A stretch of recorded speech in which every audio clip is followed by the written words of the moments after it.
Next question है class 12 chemistry part 1।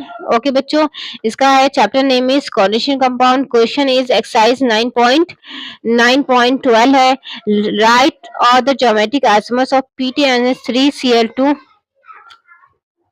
बच्चों जो नेक्स्ट क्वेश्चन है that is class 12 chemistry part 1 coordination, chapter name is coordination compound. Question is exercise 9.12 right all the geometric isomers of PTNS3 BrCl PY and how many of this will exhibit जो optical isomers. बच्चों इस compound का हमें geometric और optical isomers show करना है। ठीक है बच्चों, 9.2 चाहूंगी। देखो 9.12 का हमारा क्वेश्चन कौन सा है, दैट इज PT। ठीक है बच्चों, PT and NS3Cl NS3 BrCl PY। तो बच्चों हमारा question that is PT NS3 BrCl PY। ठीक है, इसका हमें geometric and optical isomers show करना है। ठीक है, एंड ऑप्टिकल आइसोमर्स इसका हमें शो करना है। ठीक है बच्चों, तो सिंपल सी बात है कि यहाँ पे कितने लाइगेंड्स है, 1 2 3 4 4। तो ये 4 वाला क्या हो सकता है बच्चों, या तो ये ऑक्टाहाइडल या तो ये स्क्वायर प्लेनर हो सकता है। ठीक है, या तो ये फिर टेट्राहाइड्रल हो सकता है। ये दो कंपाउंड में से किसी कोई एक हो सकता है। तो बच्चों हमेशा याद रखना है कि PTNS3 BrCl PY जो है हमारा पाइरिडीन, दैट इज ये हमेशा स्क्वायर प्लेनर, क्योंकि जो भी बल्कि लाइगेंड्स होते हैं,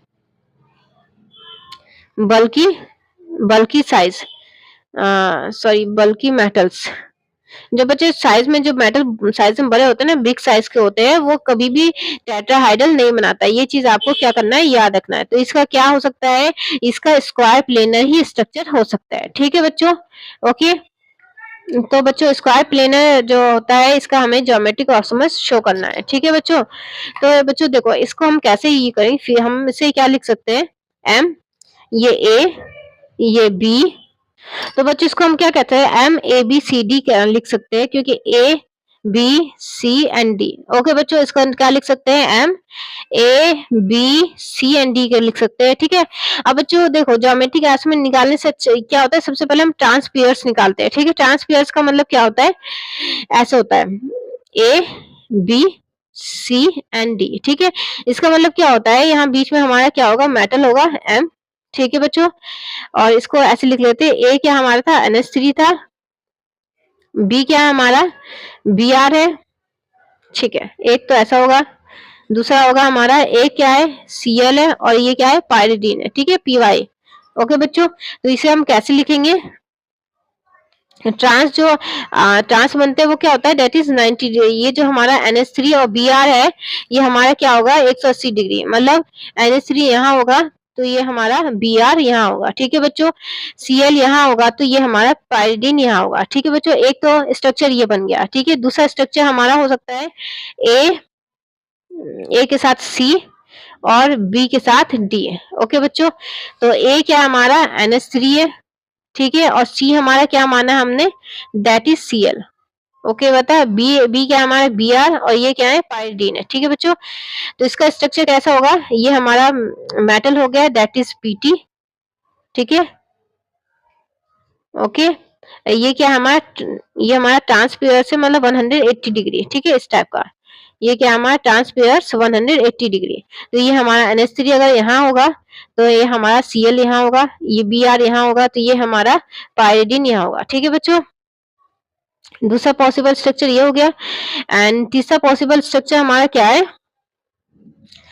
ओके, थर्ड पॉसिबल स्ट्रक्चर क्या है हमारा, दैट इज A के साथ हमारा B आ गया, C आ गया, अब A के साथ हमारा D आएगा। तो ओके बच्चों, तो तीसरा हमारा बनेगा ट्रांसपेयर, A के साथ हमारा क्या आया, B आया, A के साथ C आया, A के साथ अब D आएगा। ठीक है बच्चों, तो A क्या है हमारा, दैट इज NH3 है, और D हमारा क्या है, दैट इज पाइरिडीन। ठीक है, PY। ओके, देन दूसरा है C हमारा क्या है, Br, और D एक B क्या है हमारा, सॉरी C हमारा Cl है, और B हमारा Br है। ठीक है, अब इसका हमारा क्या हो सकता है, दैट इज PT यहाँ लिख दिया हमने।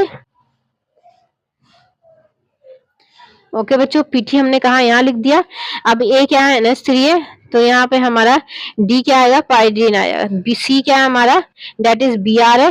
तो ये हमारा डी क्या हो जाएगा, दैट इज Cl। ओके बच्चों, तो ये 3 पॉसिबल स्ट्रक्चर बन रहे हैं। ठीक है बच्चों, अब इसके कोई भी ट्रांस पेयर्स नहीं बन सकता, क्यों? क्योंकि एक के साथ बी भी आ गया, एक के साथ सी भी और एक के साथ डी भी आ गया। ठीक है बच्चों, तो ज्योमेट्रिक आइसोमर्स ये कितना शो कर रहा है ज्योमेट्रिक आइसोमर्स ये कितना शो कर रहा है, 3 शो कर रहा है। ठीक है, और लेकिन ऑप्टिकल आइसोमर्स ये शो नहीं कर रहा है क्योंकि ये खुद एक प्लेन में है। ज्योमेट्रिक ऑप्टिकल आइसोमर शो करने के लिए इसे एक ऑक्टाहाइड्रल इस टाइप का 3D स्ट्रक्चर होना चाहिए था, इसको 3D स्ट्रक्चर। ठीक है बच्चों, इस टाइप का इसका स्ट्रक्चर होना चाहिए था 3D।